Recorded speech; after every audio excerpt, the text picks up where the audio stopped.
retomar nossa conversa aí. Na aula passada, nós tratamos de alguns temas relativamente à apresentação dos projetos, né? E devo dizer para vocês o seguinte, essa matéria, aquela matéria referente à competência e iniciativa é uma matéria bem chata, ela é meio cansativa. E ela é ruim de lidar e é ruim de dar aula também. É a parte do curso que eu não gosto muito de dar, porque é uma matéria muito cheia de detalhes, enfim, tal. Mas agora, daqui para diante, nós vamos tratar de temas mais práticos, né? Então, são temas mais interessantes aí. Bom, ainda indo já para o fim da parte aí da apresentação dos projetos, né? Nós vamos falar agora sobre arquivamento e desarquivamento de proposições, né? Tem uma série de situações em que as proposições são arquivadas, né? E também há uma outra possibilidade, série de possibilidades para o desarquivamento. A primeira coisa que é importante dizer sobre arquivamento é que o arquivamento, ele simplesmente, o efeito primeiro do arquivamento é retirar a proposição da tramitação. Ou seja, a proposição que está arquivada, ela não está mais tramitando, ela não pode receber emendas, ela não pode, enfim, haver nenhuma atuação nela. Tem uma outra coisa mais importante do que isso, que ela equivale à liberação da iniciativa. O que é isso? Um projeto, quando você apresenta um projeto, a gente chama de iniciativa, né? O vereador tem a iniciativa de apresentar determinados projetos. Enquanto o projeto estiver tramitando, aquela iniciativa está vinculada ao autor. Então, ele tem, por exemplo, direito de precedência, né? Se alguém apresentar, nós já vimos isso, se alguém apresentar um projeto que seja um projeto que trate da mesma matéria e mesmos interesses, esse projeto não prospera. Por quê? Porque o autor tem direito à iniciativa. Mas, com o arquivamento, a iniciativa fica liberada. Então, outro vereador, outra vereadora poderão, eventualmente, apresentar um projeto tratando daquele assunto. Bom, vamos ver, então, as hipóteses aqui de arquivamento e desarquivamento.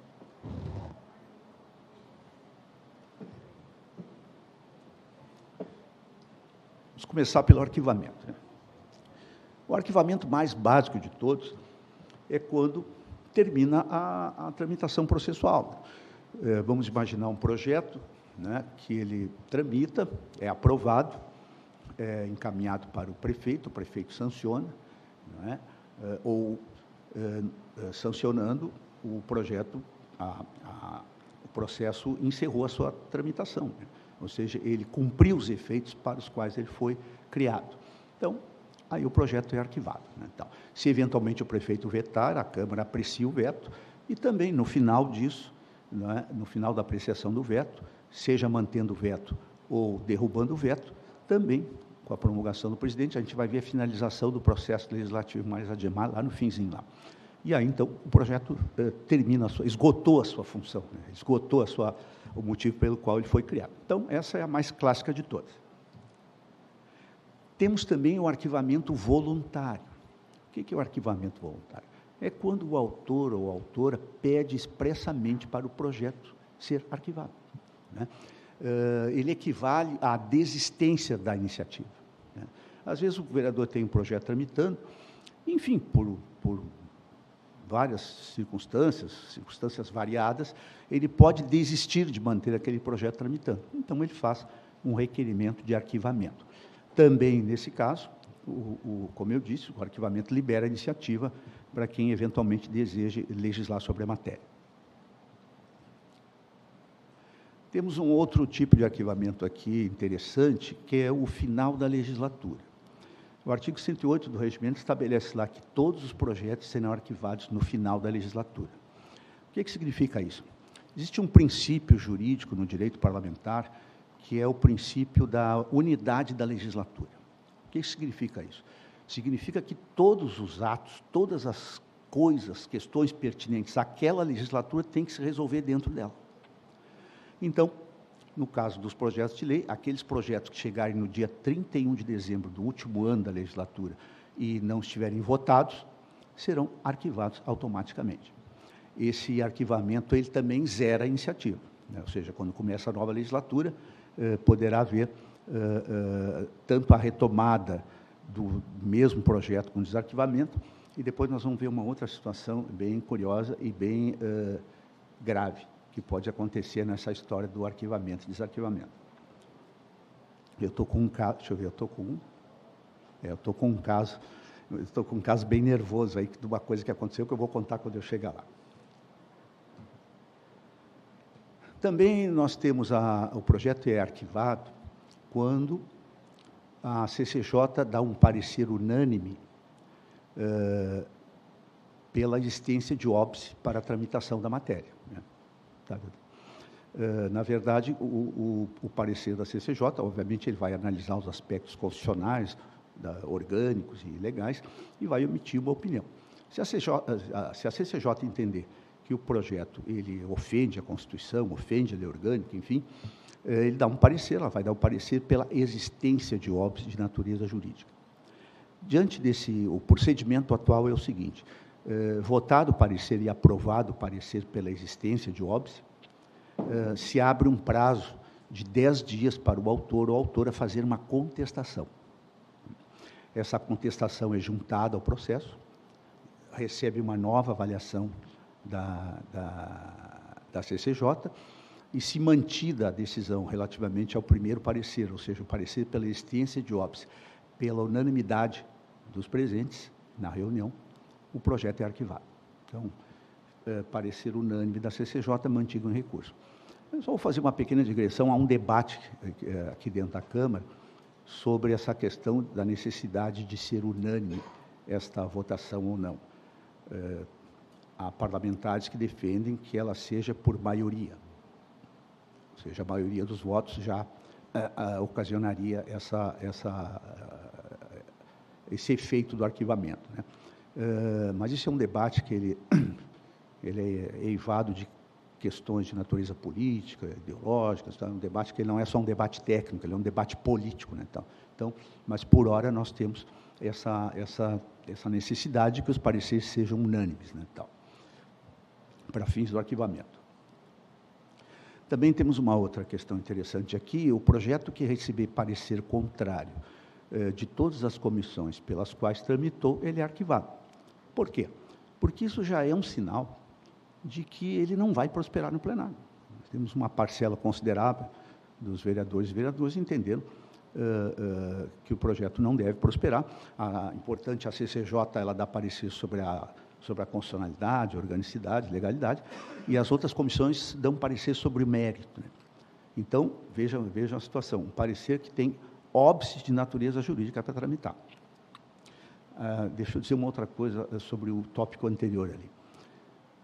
Se o parecer da CCJ, como eu disse para vocês, para fins de arquivamento, tem que ser a votação unânime. Mas, pela regra atual, se tiver um voto divergente na apreciação desse parecer, a CCJ tem 7 vereadores. Vamos imaginar que o parecer seja pela existência de óbice, ele receba 6 votos favoráveis pelo reconhecimento da existência de óbice, e tiver um voto contrário, ele tramita. Mas ele não deixa de ter um parecer contrário da CCJ. E aí as outras comissões, elas dão parecer sobre mérito. Aí é juízo de oportunidade e conveniência, um juízo de valoração, não é? Sobre o tema do projeto, sobre o objeto.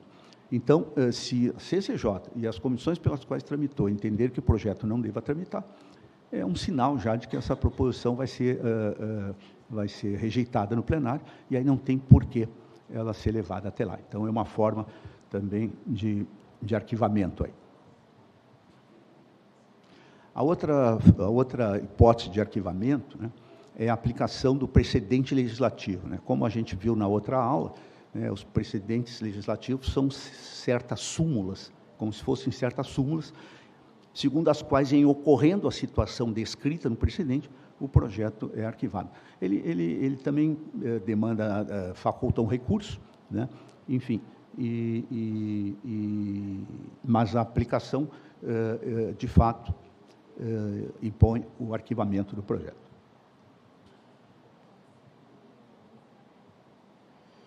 Agora vamos falar do desarquivamento. Então, pois não, doutor?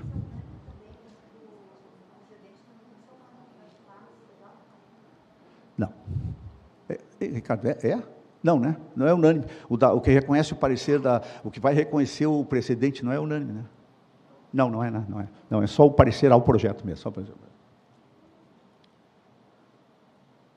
Nosso colega Ricardo, ele é servidor da CCJ, então eu me socorro a ele para questões de pequenos detalhes aí.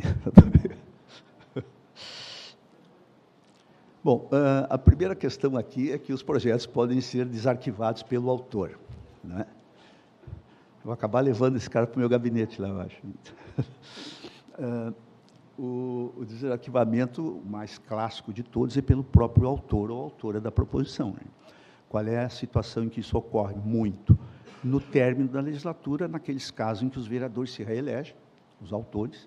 Então, é muito comum, na verdade, é muito comum, não, é uma enxurrada de desarquivamentos.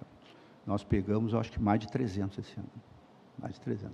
Que é natural, os vereadores se reelegem, seus projetos estão... Porque uma coisa interessante em relação ao desarquivamento é que o projeto retoma a tramitação do exato ponto onde ele parou. Ele não começa tudo de novo. Então, nós temos aí uma considerável economia processual. Então, aqui começa o problema. Por outro parlamentar que não o autor. O nosso regimento faculta que um outro parlamentar possa desarquivar um projeto, né, de um outro autor. Isso acontece, normalmente, tem acontecido naqueles casos em que vereadores não repetem o mandato, seja porque não concorreram, ou seja porque não se reelegeram. Então, às vezes, o vereador que não se reelegeu, não concorreu, pede para o companheiro do mesmo partido, então, olha, vai lá e desarquiva esse projeto, então. Só que essa coisa, assim, ela é uma coisa complicada. Nós estamos no meio de uma discussão sobre isso, já temos até uma minuta de um projeto de alteração do regimento, vedando o desarquivamento por quem não seja autor. Por quê? Porque nós já tivemos problemas com isso. Nós tivemos uma situação, uma vez, que a situação é aquelas coisas assim, malucas, né? O sujeito desarquivou o projeto do vereador, e o vereador não gostou do desarquivamento. O autor original, que não estava mais na Câmara, não gostou do desarquivamento. E aí? Ele não é mais autor, porque ele não tem mais mandato, então ele não tem direito de intervir no processo legislativo. E aí o projeto tramita. Nós tivemos uma outra situação também curiosa. Aqui, o Executivo também pode desarquivar projetos dele, né? O Executivo nunca desarquivou projeto de vereador, né? Porque é uma coisa importante fazer um pequeno parênteses aqui. A participação do Poder Executivo no processo legislativo, ela é anômala. Por quê? Porque o processo legislativo em si, ele é destinado aos parlamentares. Então, os primeiros legitimados, não é, a iniciar o processo legislativo são os parlamentares. A legitimação do Executivo, né, decorre de questões de competência, né, e também matérias de iniciativa reservada, mas ela é considerada na doutrina como uma legitimação anômala, assim, uma coisa extraordinária, né? Então, o Executivo pode desarquivar os seus projetos, tal. Mas nós tivemos uma curiosidade aqui uma vez, que foi o seguinte: havia um projeto do Executivo que criava uns cargos. Eu acho que era de veterinário. Acho que era cargos de veterinário. E o Executivo se desinteressou pelo projeto e, no final da legislatura, não desarquivou. Então, não desarquivou. E aí, a vereadora, que era muito ligada à causa animal, pretendeu desarquivar o projeto do Executivo. E aí? Mas nós saímos de uma maneira muito engenhosa. Nós vimos o seguinte: como nós vimos aqui na aula anterior, a criação de cargos para a estrutura do município, do Executivo, é de competência privativa do prefeito. Então, nós entendemos o seguinte: olha, matéria de competência privativa, de iniciativa privativa, você não pode desarquivar. Aí nós nos safamos dessa. Mas, enfim, essa questão é uma questão que não ficou bem esse negócio, tá? De um poder desarquivar o projeto do outro. Então, nós estamos aí num debate, está sendo levado ao Colégio de Líderes, né, proposta da mesa, para que a gente permita que somente possam desarquivar projetos os respectivos autores, né? Também com base nesse princípio da unidade da legislatura, né? As coisas têm que acontecer dentro da legislatura. Quem não está mais na próxima legislatura, não pode alguém desarquivar um projeto por ele. Bom, acabei antecipando aqui o que eu já contei para vocês, né? Em tese poderia, né? Não tem vedação para isso, a não ser naqueles casos, então, como eu disse, das matérias de iniciativa privativa do prefeito. Aqui é a questão mais dolorida desse negócio aí. Desarquivamento e precedência.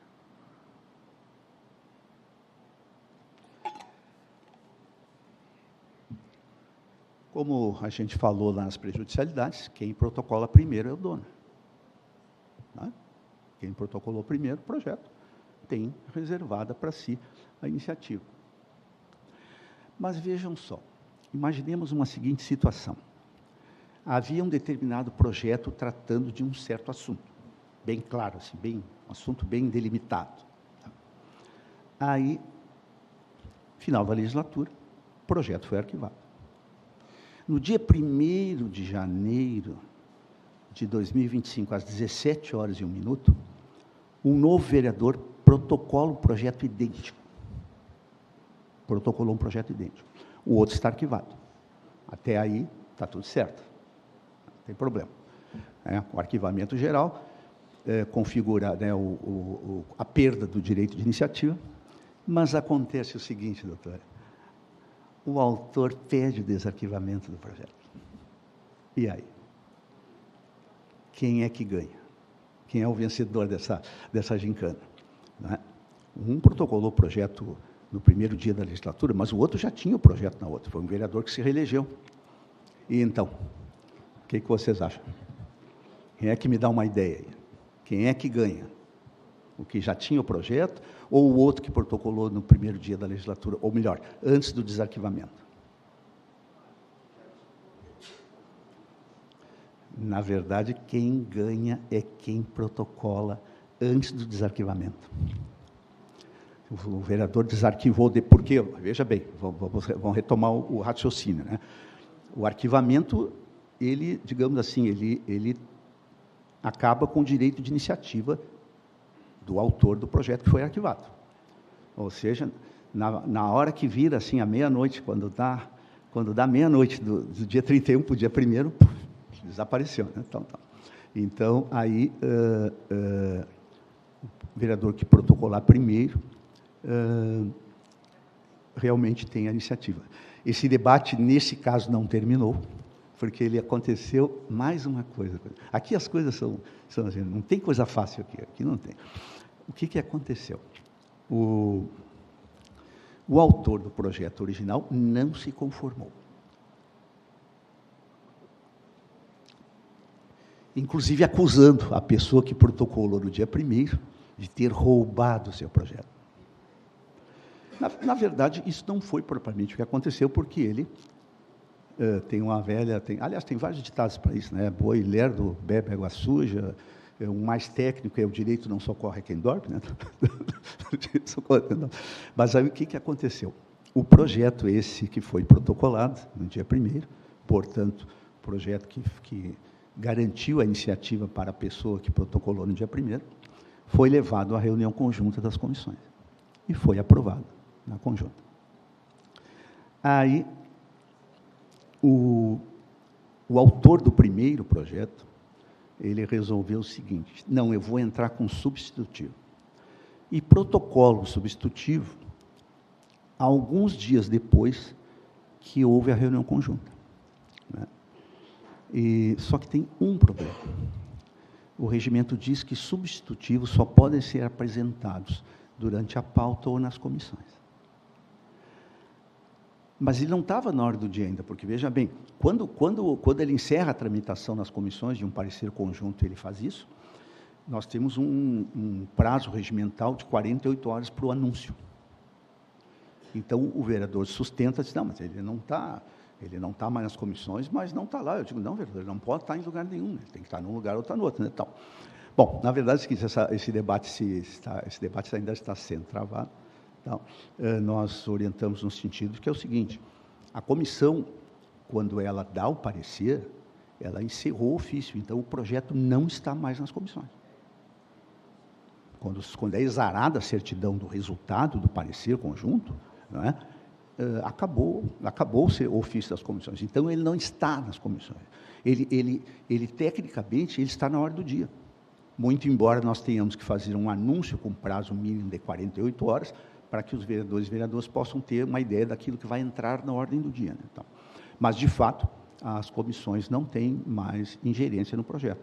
Então, nós entendemos que o substitutivo não cabia, o vereador recorreu, a Procuradoria deu um parecer a favor do entendimento da diretoria, e esse negócio está lá na CCJ. Vamos ver o que vai acontecer.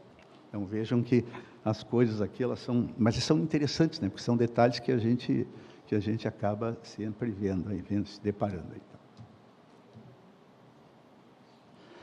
Bom, sobre arquivamentos e desarquivamentos, é isso. Agora é o seguinte, vamos imaginar uma outra situação. O vereador ou vereadora tiver um projeto rejeitado no plenário. Já está rejeitado. Rejeitado, para onde é que ele vai? Para o arquivo. Esse não tem choro nem vela. Arquivado para o arquivo. Mas o vereador pode reapresentar o mesmo projeto?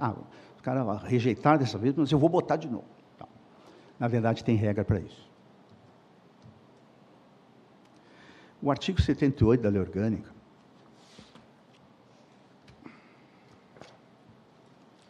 ele diz o seguinte: a matéria constante de projeto de lei rejeitado somente poderá se constituir objeto de novo projeto na mesma sessão legislativa. Deixa eu fazer um parênteses aqui. Nós temos esse conceito de sessão legislativa, ele é diferente daquilo que são as sessões ordinárias e extraordinárias. Explico. Os 4 anos do mandato compõem a legislatura. Quando a gente fala da legislatura, estamos falando dos 4 anos do mandato. Mas quando a gente fala em sessão legislativa, nós estamos nos referindo a cada ano dos 4. Vejam bem, sessão legislativa. Não é a mesma coisa que sessão ordinária ou sessão extraordinária, que são as sessões plenárias. Então, é um termo técnico, ele se presta um pouco para confusão, mas, enfim, é interessante deixarmos esclarecido. Então, o dispositivo diz que a matéria constante de projeto de lei rejeitado somente poderá ser objeto na mesma sessão legislativa, ou seja, no mesmo ano, né, mediante proposta da maioria dos membros da Câmara Municipal. Ou seja, para que o projeto rejeitado possa ser representado no mesmo ano, você tem que vir com a assinatura de 18 vereadores e vereadoras.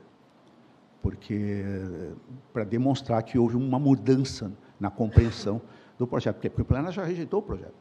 Né? Então, para provar que houve uma mudança no entendimento, uma mudança no convencimento, precisa ser assinado por 18. Mas a questão que eu coloquei aqui, que a parte final do caput e o parágrafo único tiveram inconstitucionalidade decretada, porque dizia o seguinte, então pode ser reapresentado mediante proposta da maioria dos membros ou mediante a subscrição de 5% do eleitorado do município, bairro ou comunidade rural, conforme o interesse e abrangência da proposta. Essa parte foi decretada em constitucionalidade. Por quê? Porque eles entenderam que a subscrição, a iniciativa popular só cabe para a iniciativa do projeto. Só para a iniciativa do projeto. Então, não tem outras operações que podem ser feitas pelos autores populares. O autor popular, ele bota o projeto lá e ele vai. Aconteça o que acontecer com o projeto, o autor popular não tem mais iniciativa nisso. E a outra parte que foi decretada em constitucionalidade, que foi o parágrafo único, ele dizia o seguinte: excluem-se do disposto no caput os projetos de iniciativa do Poder Executivo. Então, o Executivo, já aconteceu de ser rejeitado o projeto num dia, no outro dia ele reapresentava, com base nisso aqui. Mas aí foi manejada aí uma ação direta de inconstitucionalidade, e disse, olha, o negócio é o seguinte, o processo legislativo é para todos. O Executivo, exatamente por ser um agente anômalo no processo legislativo, ele não tem prerrogativas a mais que os vereadores. Né? É isso. Então, podem perguntar a seguinte questão. Bom, então, se tiver o Executivo tiver um projeto rejeitado, ele não pode mais representar naquele ano. Na verdade, nós temos um entendimento meia boca nisso aí, que é o seguinte, se ele for apresentado, se ele vier apresentado pelo prefeito e subscrito por mais 18 vereadores, a gente entende que o projeto pode tramitar. Por quê? porque a mesma coisa que aconteceu com projetos dos vereadores, houve uma modificação no entendimento, no convencimento. Então, nunca aconteceu isso, é verdade. Já tivemos situação do prefeito apresentar um projeto logo depois de rejeitado, né? Também os projetos do governo são raramente rejeitados, né? O governo organiza, todos os governos, né, independentemente da sua orientação política, organizam bases, né, tal. Então, é muito raro um projeto ser rejeitado. Então, depois da decretação da inconstitucionalidade, não tivemos mais isso. Vou falar brevemente sobre a última questão da parte de apresentação de projetos, que é as questões relativas à redação. Essa aqui é uma leizinha que ninguém conhece ela, coitadinha. Ninguém tira ela para dançar. Ela é essa lei, ela é uma lei de iniciativa. Foi uma outra coisa que nós inventamos aqui. Nós tivemos pela primeira vez uma iniciativa de lei conjunta do Executivo e do Legislativo. Isso não existe na Constituição. Mas era qual era a ideia? A ideia era demonstrar uma coesão em torno dessa norma. O que essa norma faz? A Constituição Federal, ela diz que, lá na parte do processo legislativo, ela diz que lei definirá as regras para a redação de projetos e atos normativos. E, no âmbito federal, foi editada a Lei Complementar 95, que faz isso. Aí chegou em 2007, lá, a gente resolveu adaptar a lei federal para o município, né? E a gente queria dar um padrão na redação de projetos, tanto para a Câmara como para os do Executivo. A gente queria fazer uma coisa só. Convencemos o prefeito na época, foi convencido. Na verdade, quem cuidou disso até... acho que eu não sei se foi o vice-prefeito, mas enfim. E aí nós assinamos junto o projeto. Assinou o projeto a mesa da Câmara e o prefeito. Então, não existe... adianto para vocês, não existe essa história de iniciativa conjunta. Isso foi uma ficção política para mostrar que ambos os poderes iam respeitar as normas daquela lei na hora de elaboração de projetos e outros atos normativos, como decretos, portarias. Tal. E essa lei, ela estabelece lá várias regrinhas ali para redigir um projeto. Eu não vou, obviamente, me deter nessas questões, com exceção de um artigo, que é o artigo 7º. O artigo 7º, ele tem algumas regras ali, e uma delas é o seguinte, essa é muito importante na hora de elaborar um projeto. O mesmo assunto não poderá ser tratado por mais de uma lei. O que se quer dizer com isso? Que não pode ter 2 projetos com o mesmo assunto. Não, isso já não pode mesmo. Mas o que acontece? Nós temos, às vezes, uma lei, nós temos determinadas matérias que têm muitas disciplinas. Vamos pegar, por exemplo, o serviço de transporte por táxi, né? Tem uma série de regras lá, enfim, tal. E o que acontece? Então, nós temos uma lei, que é a Lei Geral dos Táxis. Quando alguém quer legislar sobre alguma matéria dos táxis, eu me lembro de uma que teve uma vez que teve uma confusão aqui, que foi o seguinte, era uma briga pela cor do táxi. O nosso táxi é aquele táxi laranja, né? Um vermelhão meio alaranjado e tal, e aí se estabeleceu uma disputa pela nova cor dos táxis. Então, e aí, eu nem sei bem como é que deve ser, acho que são branco agora, né? São brancos ali, tal. Mas, enfim. Mas o que é importante nesse detalhe? Que, ao tentar alterar a lei dos táxis, teve, acho que uns 2 ou 3 projetos, os vereadores fizeram um projeto autônomo. Eles não se referiam à Lei Geral dos Táxis. Fizeram um projeto autônomo. Os táxis em Porto Alegre passarão a ter a cor amarela. Um deles era amarelo. Cor amarela. Então, e aí, o que a gente viu? Tem exemplos aos montes aí na legislação. Leis que tratam de temas que têm a ver com um tema central, mas que não se comunicam entre si. Isso é muito ruim na hora da pesquisa, porque daqui a pouco você pega um negócio e não pega outro. Esse é o problema. Então, nós editamos essa lei, e esse artigo 7º diz lá, entre os incisos, tem um lá que diz o seguinte, o mesmo assunto não poderá ser tratado por mais de uma lei. O que acontece quando vem um projeto, como eu disse para vocês, no início da tramitação dos projetos, logo depois do protocolo, o protocolo autua e manda lá para o gabinete da diretoria. Nós fazemos 2 verificações, como eu já disse para vocês. Primeiro, se já tem algum outro projeto tratando da matéria, que é caso de prejudicialidade, total, parcial, enfim, ou se já tem lei tratando da matéria. Por quê? Por causa desse dispositivo. Se já tiver uma lei tratando do assunto, o que a gente faz? A gente devolve o projeto ao vereador, ou à vereadora, com a seguinte informação: olha, já existe tratando dessa matéria a lei tal. O que você pode fazer? Você pode alterar a lei vigente, ou, se quiser dar um tratamento mais abrangente para a matéria, revoga, coloca lá no finzinho a cláusula de revogação da lei, de forma que nós tenhamos apenas um diploma regrando cada tema, cada assunto, cada matéria. Então, essa é uma questão importante de verificar, não é? Você vai fazer um projeto, é importante consultar lá a biblioteca da Câmara. Na parte ali de legislação, na página da Câmara tem uma guia, ele tem uma guia ali que se chama legislação. Ali você tem toda a legislação do município ali, que pode pesquisar por tema, pode pesquisar por número, enfim.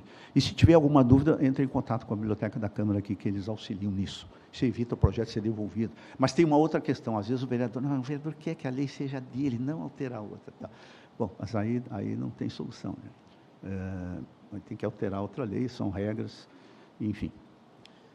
Mas é isso. Então, eu só atento para esse pequeno detalhe aí do artigo 7º da 611. Mas vocês podem ver, tem lá como se desdobram os dispositivos, tem uma série de regrinhas interessantes ali para a redação do projeto.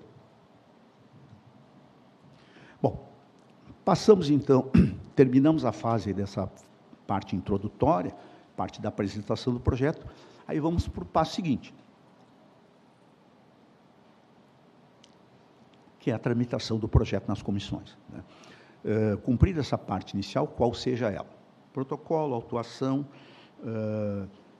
verificação preliminar lá no gabinete da diretoria, depois ele vai para a redação, a serviço de técnica legislativa, que é, na verdade, a redação. A redação, ele faz, então, uma adequação do texto às normas técnicas, né? Para dar um enquadramento padrão para ele, né? Depois ele vai para o pregão, né? O pregão digamos assim, equivale ao anúncio oficial que o projeto está tramitando. Esse pregão é feito no plenário, né? É um anúncio oficial. E depois ele vai para a Procuradoria, onde recebe um parecer prévio, um parecer que não é vinculativo, é um parecer opinativo. Ele fica 2 sessões na discussão preliminar de pauta, e depois ele vai para as comissões. Então, nós vamos pegar aqui um momento que o projeto chega nas comissões. Nas comissões, a tramitação, antigamente, não é tão antigamente assim, mas até uns anos atrás, o projeto tramitava por cada comissão. Então, ele começava sempre pela CCJ, depois ia para as outras, uma depois da outra. O que a gente fez? O que foi feito aí? Essa tramitação, comissão por comissão, ela demorava muito, porque era de uma para outra, né? Aí o cara ficava lá um tempo, ficava lá um tempo. O que a gente fez? Nós introduzimos uma alteração no regimento, que ficou muito facilitada pela adoção do processo eletrônico, que depois da CCJ ele é distribuído para todas as demais comissões concomitantemente. Então, não há aquela necessidade de apenas depois que a anterior dar o parecer que vai para outra. Isso abreviou muito a tramitação, é uma coisa que ajudou muito. Mas, enfim. Então, primeiro nós vamos falar sobre os tipos de comissões parlamentares. Vamos começar bem lá do comecinho. Permanentes. Todo parlamento tem um conjunto de comissões permanentes. O que são essas comissões? Essas comissões, elas são divididas por temas, e os projetos que são afins com aquela matéria, né, os projetos que têm matérias que são afins com a competência da comissão, eles tramitam por aquelas comissões para receber parecer. Vamos pegar um caso que vai ser o projeto mais comentado dos próximos meses, que é a concessão do DEMAI. Foi protocolado ontem. A concessão do DEMAI, ela deverá tramitar, por óbvio, pela CCJ, porque todos lá tramitam. Vai tramitar pela Comissão de Finanças, depois vem a Comissão de Finanças e Orçamento. Por quê? Porque tem matéria financeira ali, né? Vai ter venda, vai ter recebimento de valores, então tem matéria orçamentária e financeira. Vai passar pela comissão, pela CUTAB, que é onde passam os projetos que tratam de serviços públicos, porque fornecimento de água é um serviço público, e vai passar também pela COSMAN, a Comissão de Saúde e Meio Ambiente. Por quê? Porque distribuição de água tem a ver, obviamente, com saúde e meio ambiente, né? E, por fim, ele vai tramitar na CDCOM, porque ali nós temos direitos de consumidores ali, né? Quem usa água é um consumidor. Então, também teremos aspecto do direito do consumidor. Então, ele vai tramitar aí por 5 comissões, só não vai tramitar pela Comissão de Educação e Cultura, porque não tem nenhum tema que seja afeto a essa comissão que contenha no projeto. Então, as comissões permanentes, então, são isso. Elas, pois não?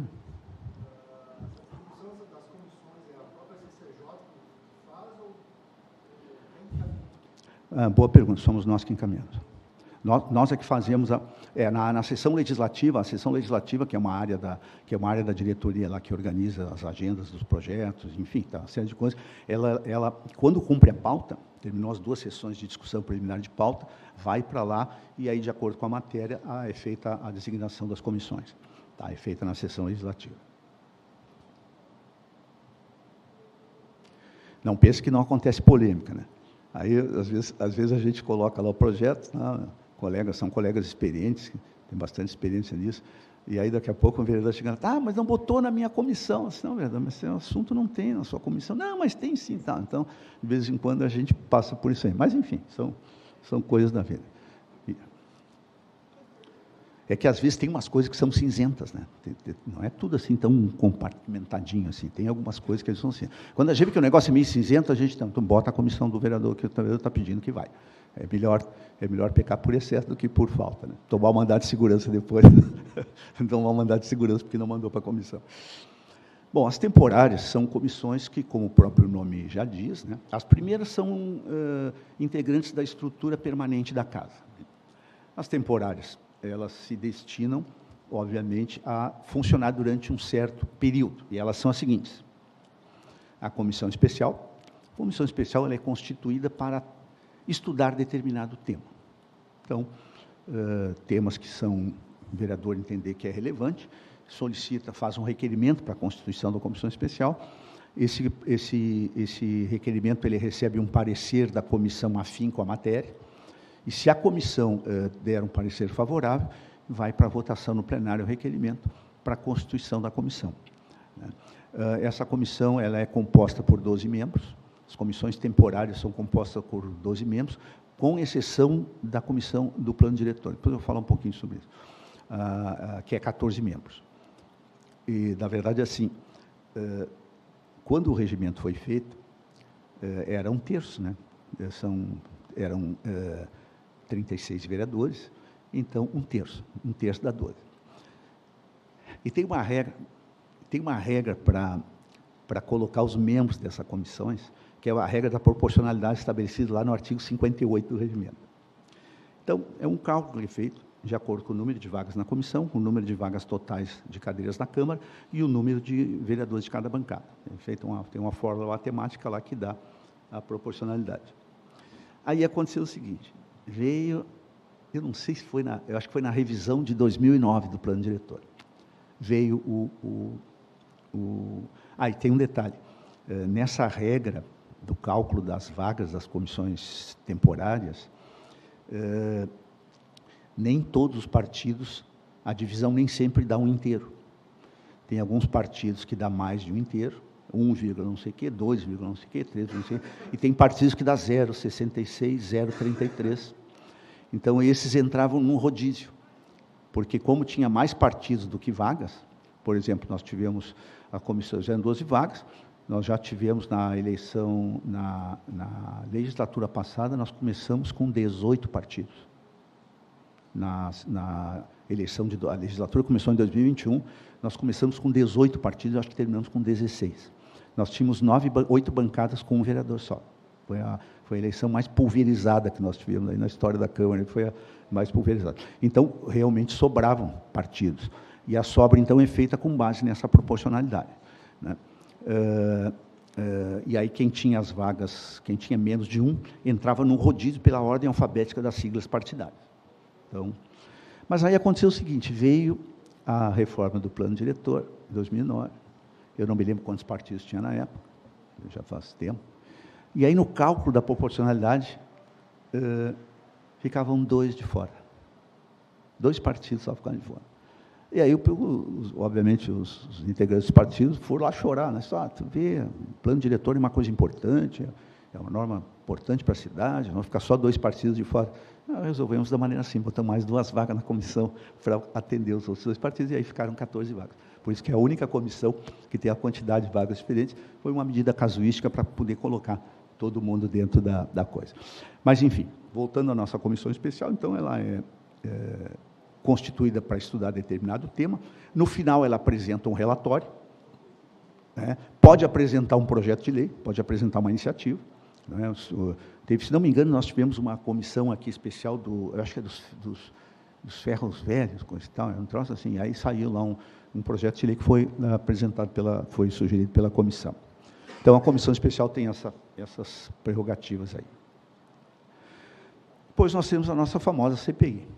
A CPI é um instrumento que é colocado à disposição da minoria parlamentar para investigar uma possível, uma suposta irregularidade ocorrida em atos do Executivo. Então, tanto é que, para constituí-la, ela não é submetida à votação no plenário, exatamente por ser um instrumento constitucional colocado à disposição da minoria, com apenas 12 assinaturas, ela está em condições de ser constituída. Tem que ter também um objeto específico, um ou mais objetos específicos, você tem que dizer o que vai...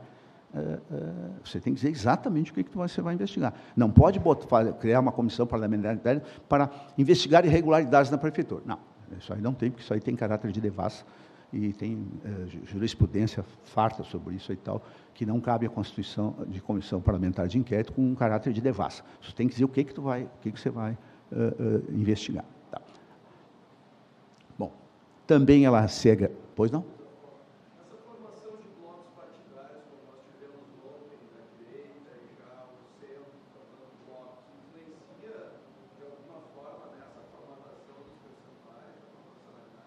Totalmente, porque, na verdade, o regimento prevê que esse cálculo é feito considerando bancadas ou blocos partidários.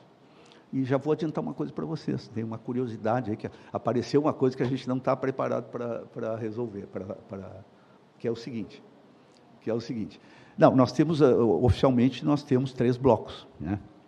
Temos o bloco da esquerda, temos o bloco do centro, o centrinho ali, né? E o bloco mais identificado com a direita, né, tal, que se formou ontem. Mas o bloco do centrinho parece que vai aumentar. Vai virar o bloco do centrão. O centrão.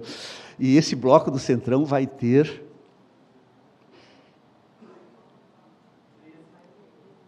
13, né? 13. O outro bloco tem 10. O outro bloco da oposição tem 12. E o terceiro, e o bloco que foi constituído ontem tem 10. Só que é o seguinte, se eu colocar, eu tenho um programa lá que eu boto os dados e ele me dá os detalhes, me dá o cálculo. Só que tem um pequeno detalhe. Fazendo essa formatação por blocos, sobra uma vaga. Sobra uma vaga na regra. A regra que está ali no regimento, ela não consegue contemplar as 12 vagas. Fica sobrando uma vaga. E essa vaga, nós vamos ver como é que nós vamos preenchê-lo. Porque essa vaga, você sabe que uma vaga numa comissão dessas, ela vale ouro. Né? Então, qual é a primeira ideia que nós estamos tendo? A primeira ideia é dar para a maior fração, para o bloco que tiver a maior fração. Mas isso, assim, não é uma regra, nós estamos pensando sobre isso aí vai ser levado para a Procuradoria, vai ser levado ao Colégio de Líderes, vai ter que ter uma decisão grande sobre isso, né? Porque nós temos uma regra ali que diz que a regra das frações, né, se usa da fração maior para ela menor. Então, a única maneira que tem de se, pelo menos num primeiro momento, porque essa coisa, na verdade, eu fiz essa simulação ontem de noite em casa, eu saí daqui com esse negócio na cabeça de que isso vai dar confusão, e deu mesmo, né? E aí eu fiz uma simulação lá e achei que talvez uma das saídas pode ser atribuir para aquele bloco que ficou com a maior fração. Não é o maior número inteiro, a maior fração. Poderá ter quem entenda que deva ficar com o bloco que ficou com o maior número inteiro. Também é um entendimento. Mas, enfim, isso vai rolar muita água embaixo dessa ponte ainda e tal. são as coisas que a Câmara nunca teve bloco parlamentar aqui como nós tivemos nos últimos anos, né, tal, especialmente nesse. Né, tal. Diga.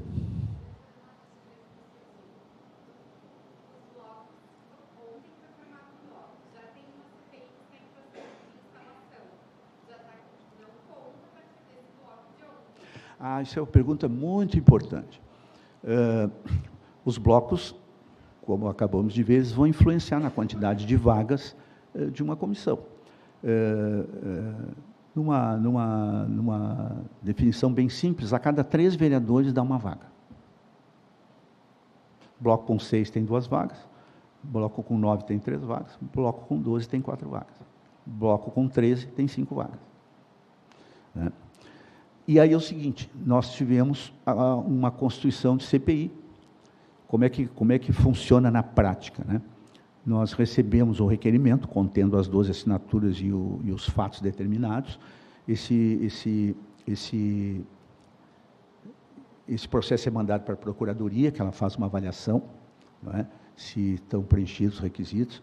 Eu, particularmente, não concordo muito com isso, porque eu acho que só quem pode parar a CPI é a Justiça. A CPI não pode ser submetida, exatamente por ser um instrumento da minoria, ela não pode ser submetida a nenhuma outra instância. Mas, enfim, eu acho que só quem pode parar a CPI é a Justiça, mesmo para dizer que não tem fato determinado. Bom, mas, enfim, isso é um debate doutrinário, na verdade. Né? Então, mas, enfim, vai à Procuradoria, a Procuradoria dá uma opina lá, tá, tem, de fato, é um parecer bem genérico, assim, né? Ele não entra nos detalhes, assim, do que é, mas, enfim, tendo os fatos descritos ali, passa. Nunca vi uma que não tenha passado. E aí depois vai lá para a diretoria para nós colocarmos esse cálculo da distribuição das vagas pelas bancadas ou blocos. Então, vai para nós lá, tal.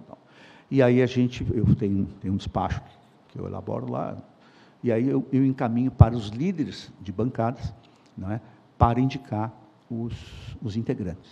Né, tal. Feito isso, nós fazemos um termo que também é uma coisa meramente formal.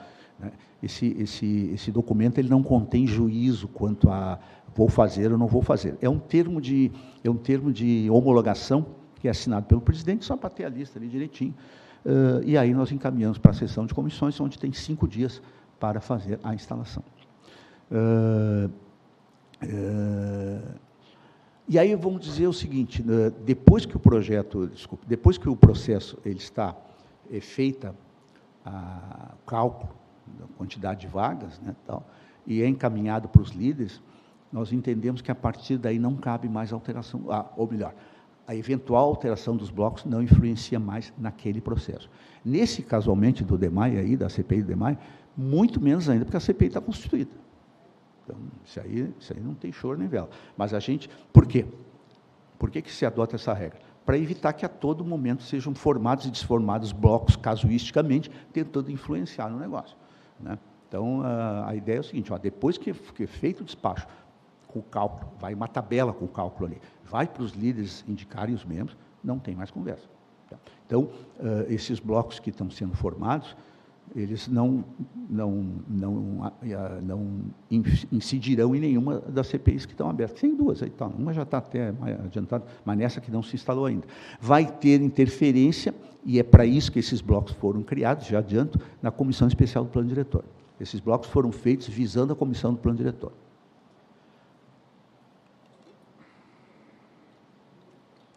Eu digo para vocês que o projeto de revisão do Plano Diretor é um projeto complexo, tramita durante muito tempo, mexe com grandes interesses. Então, assim, é um projeto bem disputado. Os caras disputam milímetro a milímetro e tal. Vai ser um debate interessante para os colegas que estão chegando aí, tal. Vai ser um debate bem interessante. A prefeitura agora ia mandar agora em maio, mas parece que passou para agosto, se não me engano. Passou para o final de agosto. Lá. Na verdade, essa revisão deveria ter vindo em 2019, né? Porque o Estatuto da Cidade estabelece que a cada 10 anos tem que ser feita uma revisão. Né? E nós fizemos, o plano diretor a LC 434 é de 1999, 2009 tivemos uma revisão, e agora estamos aguardando, enfim, a outra que deve chegar aí mais adiante. Mas, enfim, CPI é isso aí. Depois nós temos aqui a comissão processante, que ela se destina a apurar fatos envolvendo responsabilidade político-administrativa de prefeito, vice-prefeito ou vereadores. Eu aqui quero fazer um reparo, que eu disse uma bobagem para vocês semana passada. Eu disse que a cassação de vereador podia se dar com maioria absoluta, mas isso é falso. Na verdade, é com 2/3. É que essa regra dos 18 da maioria absoluta, ela estava lá, não me engano, mas ao Código de Ética Parlamentar foi feita uma alteração na parte processual do Código de Ética, que estabeleceu, então, que a cassação deverá se dar com 2/3 dos votos. Eu não sei por que eu me esqueci isso, porque quem escreveu essa norma fui eu. Mas fui eu que redigi essa norma, mas naquele dia lá eu me atrapalhei, acabei não vendo. Mas a comissão processante é isso. Ela tem uma tramitação própria, está lá descrita lá no regimento, esse artigo 72, eu acho que 70.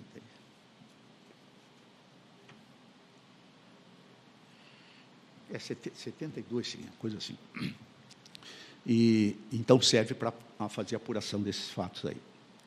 Depois nós temos uma comissão aqui, que eu vi pouquíssimas vezes na minha vida, que é uma comissão externa.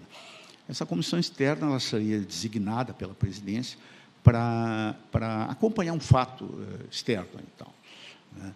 A última que eu me lembro, que acabou nem saindo, na verdade se designou os membros e ela não funcionou, que era para acompanhar aquelas obras aqui no parque, aqui teve uma concessão aqui do Parque da Harmonia, né? Tem uma série de obras que a concessionária estava fazendo e tal, era uma comissão que queria para acompanhar lá, mas ela acabou não funcionando. Aqui tem uma outra coisa que é o seguinte, a comissão representativa. O que é isso? A comissão representativa, a Câmara funciona representada por todos os seus vereadores e vereadoras durante o ano legislativo. Mas nós temos 2 momentos durante esse ano em que a Câmara não se reúne, que são os recessos parlamentares. Então, durante o recesso, pode haver alguma necessidade, não estou falando em convocação extraordinária, né? O prefeito convocou agora extraordinariamente a Câmara para tratar alguns projetos ali de reestruturação da administração, mas temas que... vamos imaginar que a enchente tivesse ocorrido no recesso. A Câmara chama a comissão representativa para se pronunciar sobre o assunto. Na comissão representativa não são votados projetos. O que é a comissão? É a maioria absoluta dos vereadores, são 18. Então, são 18 vereadores e vereadoras compostos, os 7 da mesa são membros natos, e mais outros, de acordo com a proporcionalidade partidária. Antigamente, a comissão representativa tinha sessão marcada, tinha sessão ordinária, marcada para quartas e quintas-feiras, às 9h30 da manhã. Aí chegava às 9h30 da manhã, os vereadores lá, discursavam a manhã inteira, para nada, né? Porque não vota projeto, eventualmente votava requerimento, então, mas era muito desgaste, se entendeu que era muito desgaste. Então, o que se fez? Se adotou a mesma regra aí de outros parlamentos. A comissão representativa ela é eleita todo ano, junto com a mesa e com as demais comissões, e ela só funcionará por convocação da mesa. Então, só quando for convocado. Se houver uma necessidade, ele é convocado, então ela debate um assunto, trata um assunto e tal. Vamos imaginar, de novo, que a enchente tivesse ocorrido no recesso, certamente seria chamada a comissão representativa para, enfim, olhar, tomar medidas, enfim, discutir questões aí sobre a enchente. Mas é certo que depois que nós fizemos isso, nunca mais se reuniu, não teve assim nenhum evento que demandasse, né, a reunião da comissão representativa. Bom, as comissões têm direito... Pois não? As comissões, elas são votadas, são negociadas ou Não, na verdade, sim, boa pergunta. As comissões, na verdade, os membros são eleitos. Os integrantes de cada comissão são eleitos todo ano. Todo ano. Podem, eventualmente, trocar entre si, mas é muito raro isso. Se acerta na primeira... Mas são eleitos. São eleitos. Não só os dirigentes, são eleitos os integrantes. Então, sai uma chapa, assim como tem a votação para a mesa, tem a votação das comissões e da comissão representativa. Está ali as nominatas e o plenário vota. Depois, cada comissão se reúne e elege os seus dirigentes, que nós vamos ver agora. Bom, aqui tem o seguinte, né? Oi? Hã? Essa aí é outra coisa. A comissão de ética... Não, a comissão de ética ela é uma comissão permanente da Casa. Ela se tornou uma comissão permanente da Casa. Mas não uma comissão permanente no sentido das comissões que apreciam projetos. Ela é permanente porque ela não precisa ser constituída novamente. O que acontece anualmente é a eleição dos membros, mas a constituição da comissão, a existência dela, é permanente. Diferentemente de uma comissão especial, que ela é constituída toda vez que um requerimento é aprovado. Então, o que se faz na comissão de ética é uma eleição anual dos membros. Também são 12 membros, a mesma regra, proporcionalidade e tal. E ela elege lá o presidente, o corregedor, um vice-presidente e um corregedor. E aí trata dos processos que envolvem o código de ética, né?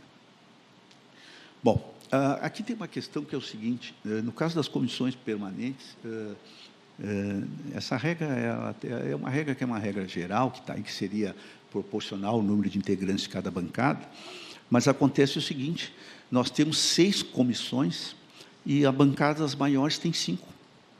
Então, não tem como fazer um cálculo de proporcionalidade, porque você tem que botar um em cada um e ainda falta, né? Então, há comissões que chega, em razão disso, comissões que têm até mais de um vereador do mesmo partido, né? Então, porque são 5 comissões, são 5 membros e 7 comissões. Tá. Então, essa regra da proporcionalidade na eleição dos integrantes, ela não se aplica porque nós não temos uma situação que demandasse isso. Nós não temos um número maior de vereadores número maior de bancadas do que o número de vereadores, do que o número de vagas nas comissões. Então, não há necessidade de fazer esse cálculo proporcional, como a gente faz no caso das comissões temporárias, né, que são só 12. Nas comissões permanentes, todos os vereadores são integrantes, com exceção do presidente. O presidente da Câmara não faz parte de nenhuma comissão permanente. Bom, a eleição dos membros ela se dá mediante a indicação dos líderes, né?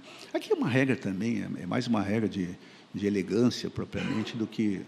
Porque, na verdade, os líderes indicam quem serão os candidatos dos seus partidos, né, tal, das bancadas, e aí é feita a eleição, né?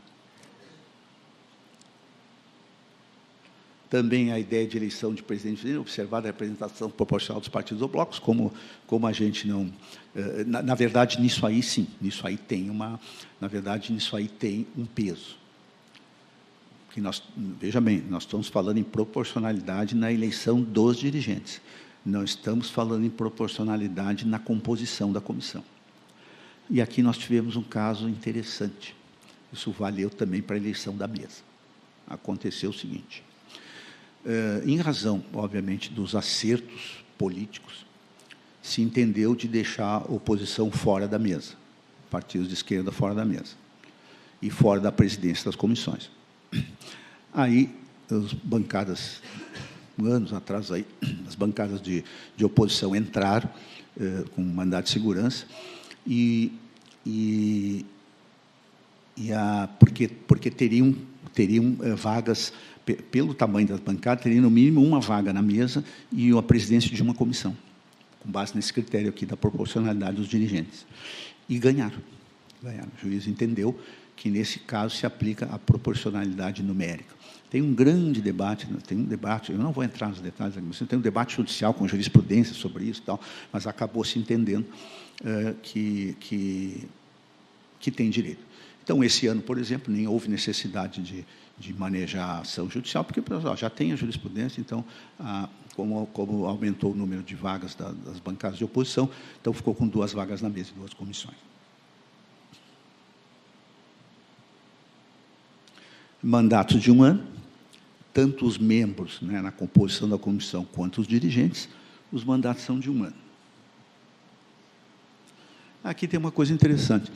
Perde o mandato o dirigente que deixar o partido pelo qual foi eleito na comissão. Porque aí nós voltamos lá naquela ideia inicial de que os vereadores representam partidos, não é? O dirigente aqui, né? Membros todos serão, mas o caso de dirigentes aqui. Nós já tivemos uma situação, eu sempre tenho uma história. Para cada artigo do regimento, eu posso contar uma história para vocês. Mas eu só vou contar as mais interessantes, fiquem tranquilos que eu não vou massacrar vocês. Nós tivemos uma situação em que o membro da mesa trocou de partido. Perdeu o cargo na mesa. Por óbvio. Mas aí o que aconteceu? Essa regra tem aqui para as comissões e tem também para a mesa. Mas como a composição da mesa era fruto de um acordo político, ele foi reeleito. E aquele partido ficou com 2 vagas na mesa naquele ano. Coisas. Aqui também tem um detalhe interessante. Ó. Suplentes que estejam no exercício só podem assumir cargos de presidente de comissão se estiverem no exercício do mandato há mais de 120 dias. Essa lei tem um nome que eu não vou dizer qual é, por delicadeza, que foi essa regra, ela não existia, mas aconteceu o seguinte, uma pessoa que foi muito importante aqui na Câmara não se reelegeu. E foi um vereador que tinha larga trajetória, muito respeitado aqui na casa, ele não se reelegeu. E o partido dele teve um secretário. Ele era o primeiro suplente e virou vereador. E porque queria uma comissão, enfim, por causa do acordo político. Né? Aí o que a gente fez? Resolvemos colocar uma regra que, pelo menos, tem que deixar o cara esquentar um pouquinho o banco, né? Para ver se ele vai ficar mesmo. Né? Então, colocamos 120 dias para o suplente, então, poder assumir. E aqui foi feita uma engenharia lá, porque foi eleito um presidente no início, depois de 120 dias, o cara renunciou e o prometido assumiu a vaga. Agora, nós vamos ver um pouco sobre a competência aqui das comissões. Como eu disse para vocês, as comissões têm competências também em razão, especialmente competências em razão das matérias de que tratam. Competência geral das comissões. Discutir e dar parecer nas proposições destinadas à votação em plenário. Vejam que uma hora eu falo em proposições e outra hora eu falo em projetos. Né? Então, não é a mesma coisa. Projetos, como o próprio nome já diz, são os próprios. Mas proposições que eventualmente passam em comissões são votadas, são, por exemplo, requerimentos. Requerimentos de comissão especial, indicações, são proposições. Então, tem vários outros requerimentos para a comissão especial, enfim, são esses casos em que requerimentos de homenagens, tem os requerimentos, aquele para o período de comunicações, que cada vereador tem direito a um por ano, durante o período de comunicações, é um requerimento. Né? Então, são proposições. E algumas, não todas, recebem parecer nas comissões. Por exemplo, eu acabei de falar o caso para vocês, no caso das comissões especiais, vai para a comissão afim com a matéria, dá um parecer. Então, ela não é um projeto, por isso que a gente fala, então, proposições. Proposições são todas as matérias que são pertinentes para tramitar, passíveis de tramitação. Projetos é uma das categorias.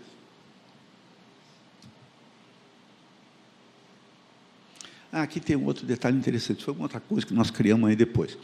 Discutir e votar mediante parecer proposições em apreciação terminativa. Na verdade, a gente viu o seguinte, tinha muitas matérias que, na verdade, elas iam para o plenário só para uma mera formalidade.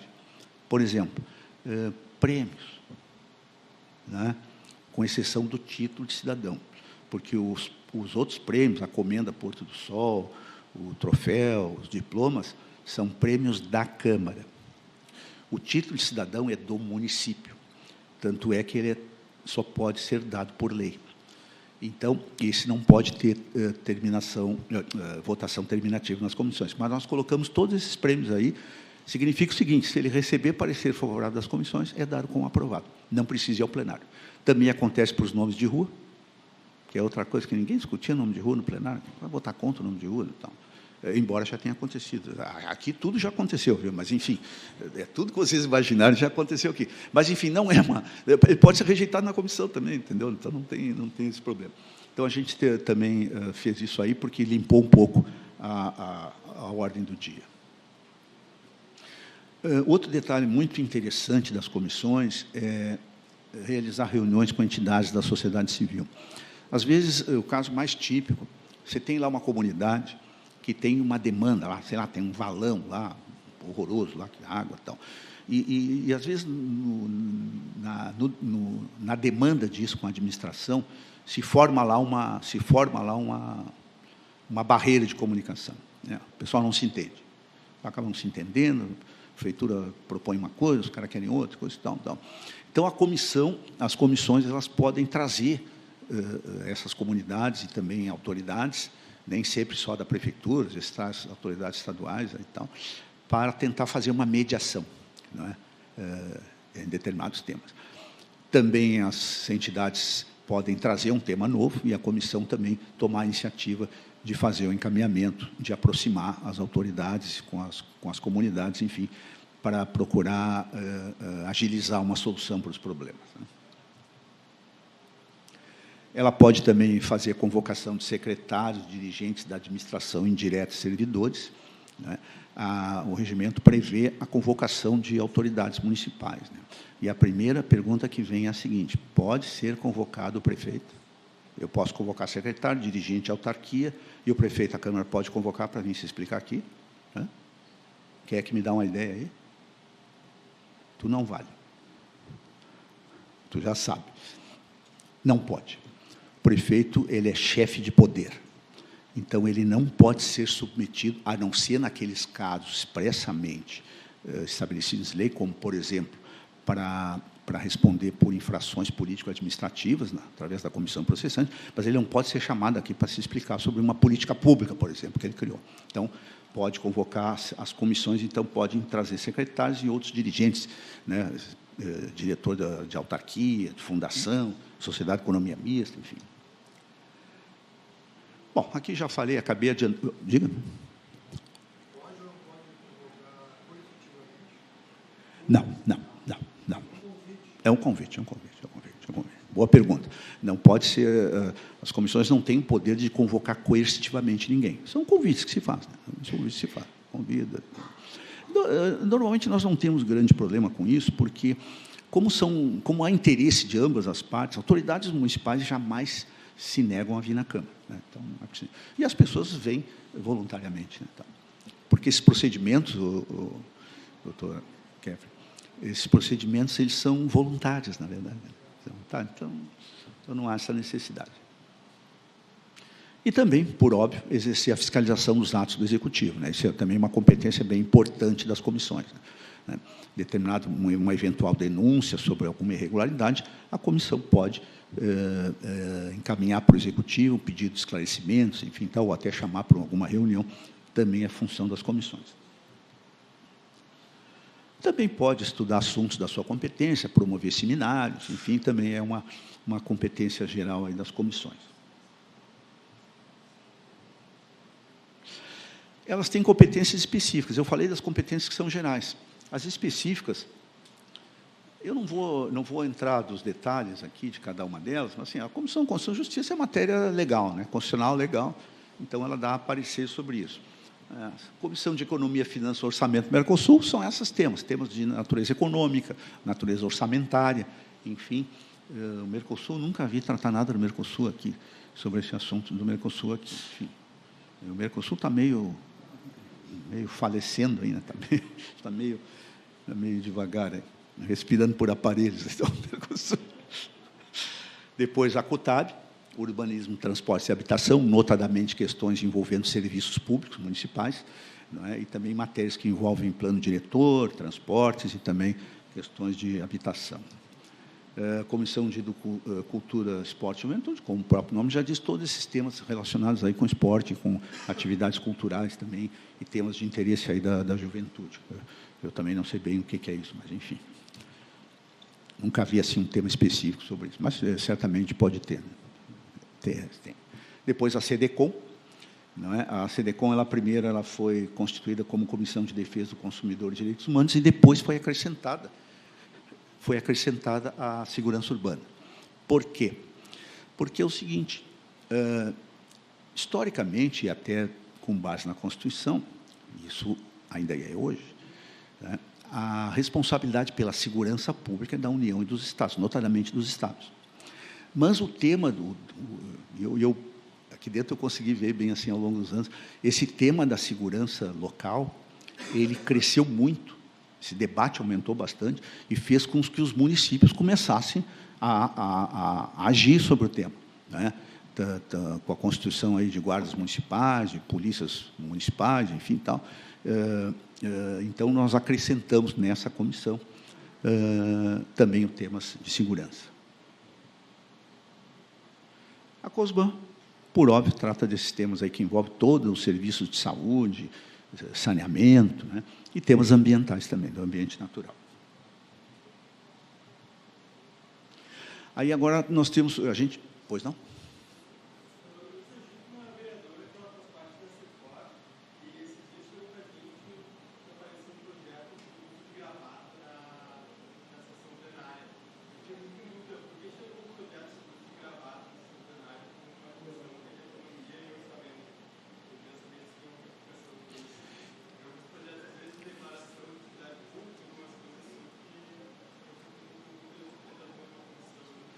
Olha, eu desconheço a existência desse projeto. Tu pode depois ver ele para mim, na próxima aula me trazer os dados dele aí. Eu estou bem curioso com isso, porque realmente assim, ó, só vai para a CEFOR onde tem temas econômicos e orçamentários. Ponto. É um projeto sobre... Eu desconheço até esse projeto sobre o uso de gravata em plenário. Honestamente, eu não conheço esse projeto. Tornar obrigatório o uso de gravata. Deixar de ser obrigatório. Pois é. Agora quem ficou curioso fui eu. Pois não? Por favor, por favor. Por favor.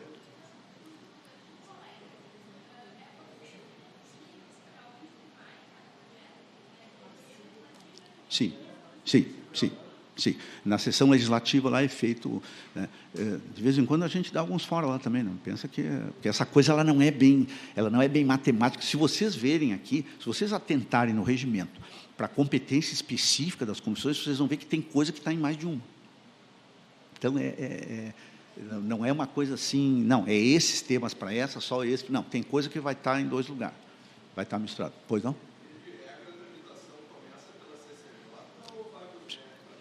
Não, não, a primeira comissão é a CCJ. Sempre a CCJ. Começa sempre, porque a CCJ ela vai selar ali o destino, né, jurídico. Exato. Vai selar o destino jurídico, né, da proposição.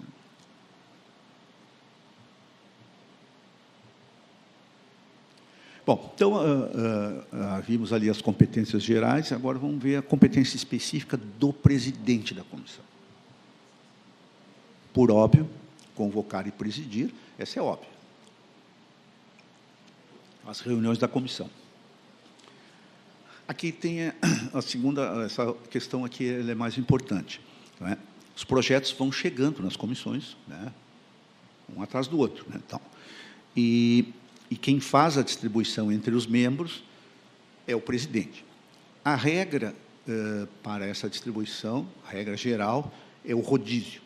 Né? Primeiro para o vereador tal, depois para o tal, vai fazendo a volta dentro dos vereadores da comissão. Eventualmente, pode não se adotar essa regra. O presidente, eventualmente, pode avocar para ele dar o parecer naquela matéria. O presidente entende que aquela matéria tem uma certa tal importância que ele gostaria de dar o parecer. O presidente tem essa prerrogativa. Mas a regra geral é a distribuição em rodízio por todos os vereadores da comissão. É o presidente também que coloca os pareceres para votar, né? Então, os pareceres são juntados pelos relatores ao processo. E isso aqui é uma ficção, na verdade, quem bota os pareceres para votar são os funcionários das comissões. Né? Mas é uma ficção que é o presidente da comissão que digamos assim, chancela, né, a submissão à votação. Conceder vistas, né, das proposições aos membros. Eventualmente, o vereador pode ler o parecer lá, não está se sentindo confortável, pode pedir vistas, tá, da comissão. Também o presidente resolve as questões de ordem suscitadas no curso dos trabalhos da comissão. A comissão é um mini plenário, né? Ele é um mini plenário. Então, tem questões de ordem, questões regimentais que são levantadas, então compete ao presidente aí fazer dirimir. Né? Tem uma competência especial aqui do presidente da CCJ, que é presidir a reunião conjunta das comissões. Né? Nós vamos tratar disso quando a gente for tratar mais lá adiante um tema sobre a abreviação do processo legislativo. Aí eu vou entrar nesse detalhe da reunião conjunta. Por enquanto, só importante saber que o presidente, quando tem uma reunião conjunta das comissões, existem várias hipóteses em que essa reunião pode acontecer, aí o presidente da CCJ preside toda a reunião.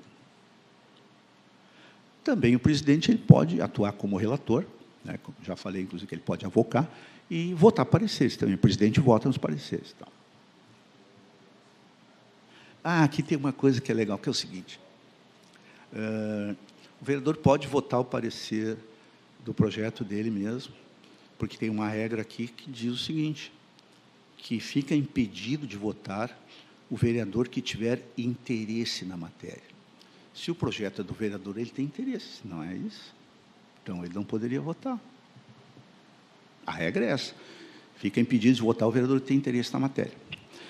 Bom, claro que a minha pergunta foi capciosa, né? Interesse aqui não é um interesse imediato como autor da matéria. Nós entendemos, nós não, inclusive tem jurisprudência, o interesse aqui é interesse econômico. Por exemplo, vamos imaginar uma situação. Está na comissão lá um projeto para alienar uma área, para permitir a compra de uma área por um lindeiro. Né? Votamos um agora e tal. Às vezes a prefeitura tem umas nesgas de terreno que são vendidas para os lindeiros. E vamos imaginar que o lindeiro é familiar do vereador. Ele está impedido. Aí ele está impedido. Essa é a ideia de impedimento. É de proveito pessoal, é de proveito, não proveito do ponto de vista da autoria do projeto, mas de proveito material, né, ou jurídico sobre a questão. Então, esse é o conceito de interesse. Bom, as comissões se reúnem ordinariamente nas terças-feiras, não é?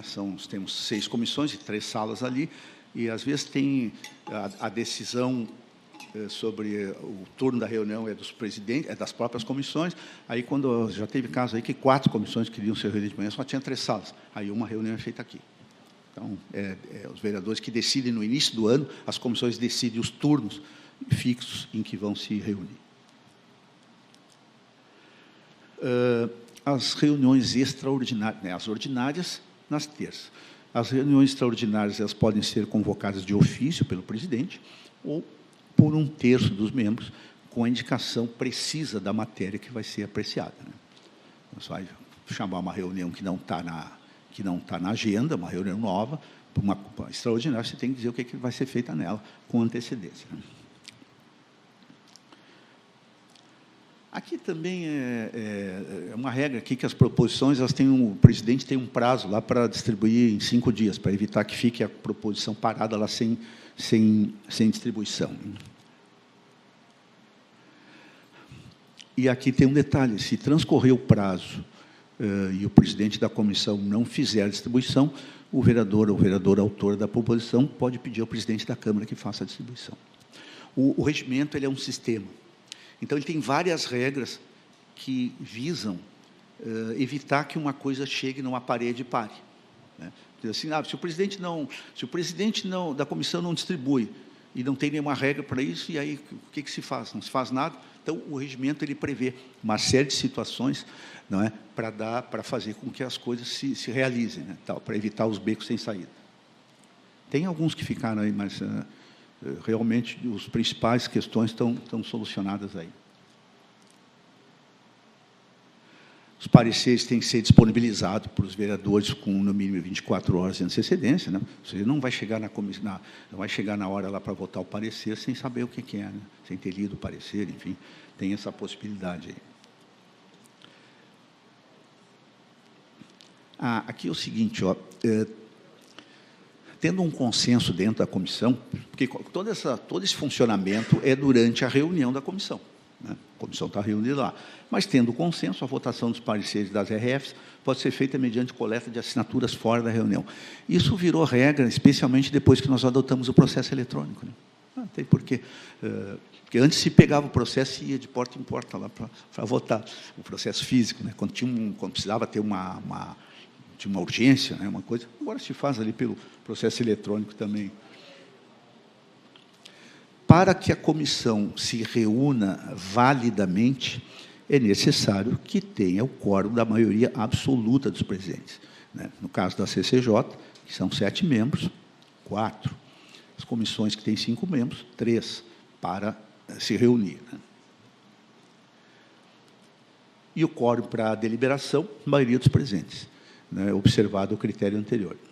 Então, vejam que, vamos imaginar a CCJ. Eu sempre pego a CCJ, porque ela tem o maior número de membros. Então, CCJ são 7 membros. Ela se reúne validamente com 4. Com 3 votos, tu aprova um parecer.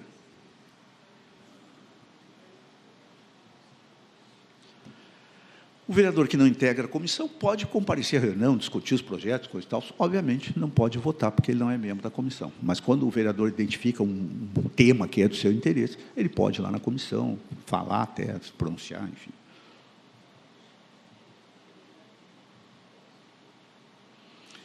Os pareceres individuais são aqueles que são dados pelos relatores mediante essa distribuição, que nós falamos que o presidente da comissão faz. Então, aqui tem uma coisa engraçada, que é o seguinte: 6 dias úteis, está no regimento, prorrogável por mais 6. Qual é o prazo? 12, né? Ninguém prorroga nada, todo mundo já sabe que é 12.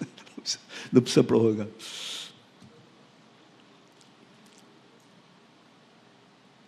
Aqui tem um detalhe, que, decorrido o prazo, então, sem a emissão de parecer, o presidente da comissão remeterá a proposição a outra comissão. Essa regra aqui, uma parte dela não vale mais, por causa da distribuição simultânea, né? Porque antigamente vinha uma por uma, né? Então, se o cara não desse parecer numa, ia para a outra, né? Então, essa regra ficou meia boca aí. Vale para a CCJ. Vale para a CCJ. Porque a CCJ, como ela vem antes das demais, então valeria essa regra para a CCJ. O autor da proposição pode requerer a mesma providência. É o que se vê mais, né? Porque o que acontece?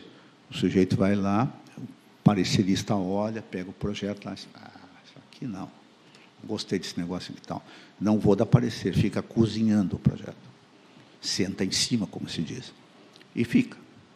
E aí o regimento, como eu disse, que ele procura dar soluções para os impasses, ele pode requerer, então, que seja mandado para a próxima comissão. Mas, no caso das comissões que recebem concomitantemente, não é para a próxima, né? Eu te falei, essa regra aqui está meia boca. Por quê? Porque ele é distribuído, vamos imaginar que o processo passe pela CCJ e mais 3 comissões. Tá. E aí uma comissão não dá parecer. Na verdade, o que se verifica nesse caso não é que ele vai mandar para outra comissão, porque ele já está em outras comissões. A comissão perde a faculdade de se manifestar sobre o projeto. Essa é a regra. Já falei da distribuição simultânea. As vistas, né, são permitidas antes da tomada dos votos por até 24 horas, uma única vez, para cada membro da comissão. Então, as vistas seguem essa regra aí. Agora, com o processo eletrônico, todo mundo tem visto o tempo todo, né? Então, na verdade, essas regras, muitas delas se reportavam aos processos físicos, né? Então, porque o sujeito, para ter vistas de um processo, ele tinha que agarrar o processo e levar para o gabinete. Agora não, ele abre ali, está vendo o projeto. Aqui tem um detalhe, no regime de urgência, há vistas, vejam bem, há vistas nas comissões, na tramitação normal, é até 24 horas. Pode dar 10 minutos, pode dar 15 minutos. É até 24 horas. No caso do regime de urgência, ela será obrigatoriamente de 24 horas, mas para todos os membros da comissão que requerer. Então, vistas coletivas, como nós chamamos. Tá? Depois, esses regimes de urgência, o regime de urgência é uma das maneiras de abreviação do processo legislativo, que nós vamos ter um tópico específico mais adiante sobre isso. Temos também, então, a figura dos pareceres conjuntos, né? Cada comissão, de regra, dá o seu parecer próprio. Mas, em determinadas circunstâncias, pode haver a necessidade das comissões todas darem um parecer conjuntamente. Aí é só um parecer por todas as comissões. E o relator designado passa a se chamar relator geral, porque ele dá o parecer por todas as comissões. A primeira possibilidade disso é mediante acordo das comissões. É o artigo 50 do regimento. as comissões podem acordar. É o que acontece quando a gente faz reunião conjunta, aí, o acordo é o acordo das comissões. Como é que esse acordo se dá? Tem uma polêmica sobre esse negócio aí. As pessoas não entendem bem como é que esse negócio funciona. O acordo quem dá são os membros das comissões, não é o presidente, não é os líderes de bancada. Normalmente, as comissões são tratadas na reunião de lideranças, porque está todos os líderes ali, então tem uma certa combinação ali. Mas as comissões, elas se manifestam pela sua maioria. Então, numa comissão que tem 5 membros, 3 membros são necessários para dar o acordo para a comissão funcionar. Tá? Se não houver esse acordo, as comissões que derem acordo, pode ter comissão que não dá acordo, e às vezes acontece isso. As comissões que deram acordo fazem um parecer conjunto, e essa comissão que não deu acordo, ela vai dar o parecer em separado. Na urgência regimental também, do artigo 110 do regimento, a gente também... Nós vamos ver as hipóteses, essas de abreviação do processo legislativo, nós vamos ver lá adiante. Mas, enfim, só para vocês saberem onde se dá parecer conjunto. Então, na urgência regimental, essa é lá do artigo 110 do regimento. Também, aqui tem uma figura que é um negócio que a gente está pensando em mudar também, que é uma complicação aí. Quando uma emenda é apresentada no projeto de emenda à lei orgânica, durante a discussão geral, na ordem do dia, o projeto ele sai da ordem do dia e vai para um parecer conjunto das comissões. Esse aqui não é problema, porque é o da lei orgânica. Esse, de fato, não tem problema. Tem que ser dado um parecer conjunto, né? Vocês devem... O que a gente quer mudar é uma outra coisa. Vocês devem ouvir no plenário lá, quando eu apregou uma emenda, eu digo, senhor presidente, solicito, coloque em votação o pedido de dispensa do envio da emenda às comissões. Nós queremos fazer o contrário. A gente quer deixar que a emenda somente vá para a comissão mediante requerimento aprovado. Porque eu não preciso ficar toda hora falando isso, que não existe. Pô, eu nunca vi. Eu acho que eu vi um caso na minha vida em que rejeitaram a dispensa do envio, que aí queria protelar o projeto, rejeitaram. Mas vi uma vez na vida isso. Então, a gente quer fazer o inverso. Ou seja, se quiser, vá para a comissão, aprova o requerimento. Bom, então, relativamente à lei orgânica, não cabe dispensa do envio, no caso da alteração da lei orgânica e também no caso do regimento. Então, tem que parar e fazer o parecer conjunto.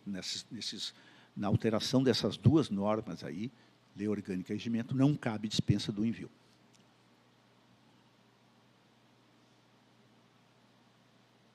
Bom, pareceres, isso aí nós já falamos, a CCJ é existência ou inexistência de óbice. Demais comissões pela aprovação ou rejeição. Aqui tem uma coisa curiosa, porque às vezes o jeito que diz assim, o vereador pegava o projeto lá, vinha o parecer. Aí o cara olhava e dizia assim, bah, não gostei desse negócio. Mas fica feio votar contra. Mas eu também não quero votar a favor. Aí ele botava lá, voto pela tramitação do projeto. Isso não é uma opinião. Voto pela tramitação, voto pelas conclusões. Era muito engraçado. Aí, numa reforma do regimento, não, o sujeito vai ter que descer de cima do muro. Ou ele é contra, ou ele é a favor, ou ele se abstém da votação. Não tem eu estou falando disso do parecer, né? Parecer pela tramitação. Não, parecer a reunião, as demais comissões, como elas opinam sobre o mérito da proposição, tem que ser a favor ou contra. Não tem esse negócio pela tramitação. Era muito comum isso aí.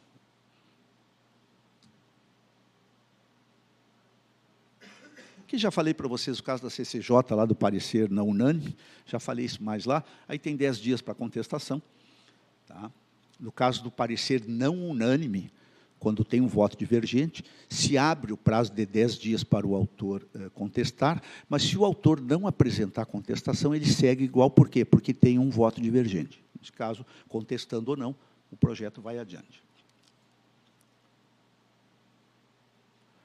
Aqui, sim, se houver, se o parecer for aprovado pela unânime, né, por votação unânime dos presentes, é os mesmos 10 dias para contestar, mas sem contestação, ele vai para o arquivo, né? Ou se a contestação for rejeitada. Mas aqui, se não apresentar a contestação e for unânime, vai para o buraco. Mantida a unanimidade na apreciação da contestação, também é arquivamento. Já falamos isso. Aqui tem um detalhe interessante. E quando empata, o que acontece? Quando empata, tem-se que a comissão não se manifestou. Então, aquele parecer não conta para nada. Quando empatou, ele vai com o registro, na certidão da votação, vai que o parecer for empatado, então, ele não tem, é como se a comissão não tivesse se pronunciado. Que empatado não dá para saber, né? Se os caras são a favor ou são contra. Né? Já adiantei aquela questão do interesse pessoal na matéria, foi aquela explicação que eu dei para vocês. Né? Uma coisa interessante que pode ocorrer quando um projeto está numa comissão é o vereador ou a vereadora querer fazer um pedido de diligência, ou seja, para pedir um esclarecimento sobre determinado tema do projeto. É muito comum fazer diligências ao executivo. Né?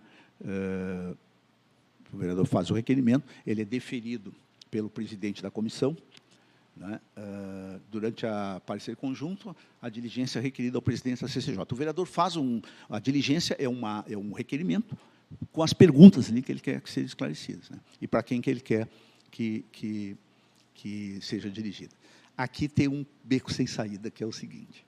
Esse é um dos becos sem saída que nós não resolvemos ainda. A gente vai botar aí, é que nós estamos há horas para fazer uma alteração no regimento, mas então, vai, não vai, não vai. Que é o seguinte. O sujeito bota lá, o vereador bota lá, requeiro que seja oficiado o sindicato do não sei o quê, a associação do não sei o quê, o não sei o quem do não sei quem, solicitando opinião sobre o projeto. Isso é uma diligência com caráter meramente protelatório. Né? Então, e se usa isso. Porque quando tu manda para o executivo responde. Tem interesse, é o projeto dele, responde. Então, mas essa diligência protelatória, tinha um vereador aqui que era craque de fazer isso. Então, ele não está mais na Câmara. Ele não está mais na Câmara porque ele é deputado.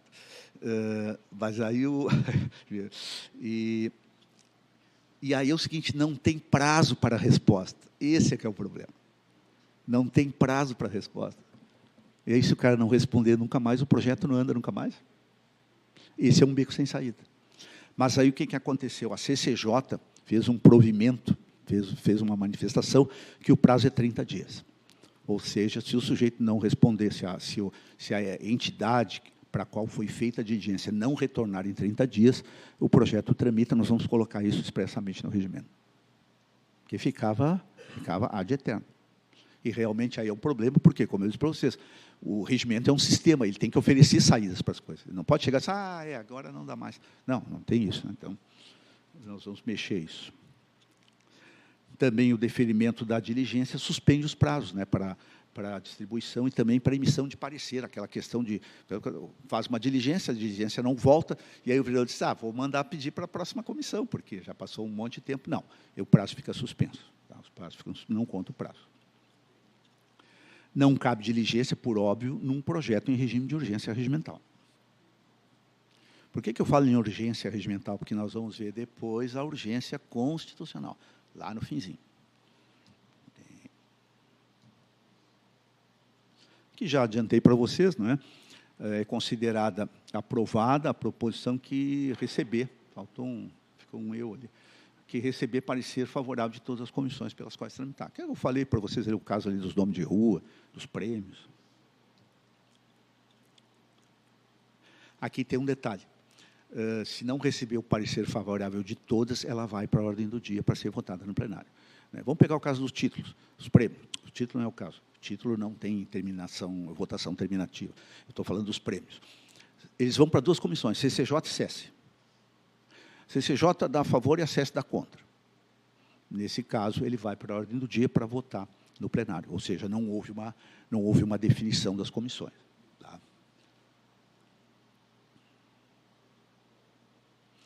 Também pode ser feito um requerimento de 1/6 dos membros da Câmara para a proposição ser apresentada em plenário, mesmo que ela tenha recebido parecer favorável. Existe essa possibilidade. Eu vi usada aqui uma vez. Agora eu contei para vocês, vai chover esse negócio aqui.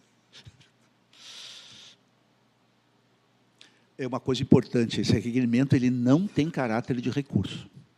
Ele não é um recurso, ele é uma providência de tramitação legislativa. Recurso é outra coisa. Recurso é quando tu quer alterar uma decisão que você entende que é desfavorável. Recurso é isso, é para mudar uma decisão. Aqui não, aqui é para levar, além da apreciação das comissões, para ser também apreciado no plenário. Claro que lá no fundo tem, né, um pequeno viés recursal, né, porque as comissões deram parecer favorável, tu quer levar para o plenário para ver se tu mata lá. Então, mas não é recurso estrito sensu, tecnicamente não é um recurso. Aqui está a lista ali, ó, é denominação de ruas. Os calendários também, os calendários não vão para o plenário, tá? Também é terminativo nas comissões. Declaração de utilidade pública, também é um outro tipo de projeto aí que não vai para o plenário. Premiações, com exceção dos títulos, como eu falei para vocês. As indicações. O que são indicações? Indicações são umas espécies de sugestões que podem ser feitas tanto para o Executivo Municipal, como pode ser feito também para o Presidente da República ou para o Governador. Indicações são sugestões. Antigamente, as indicações, elas simplesmente eram protocoladas e já iam para ser oficiadas, não precisavam ser votadas. Aí se entendeu, lá, aqui agora, uns anos atrás, que elas têm que ser apreciadas pela comissão que tiver maior afinidade com a matéria.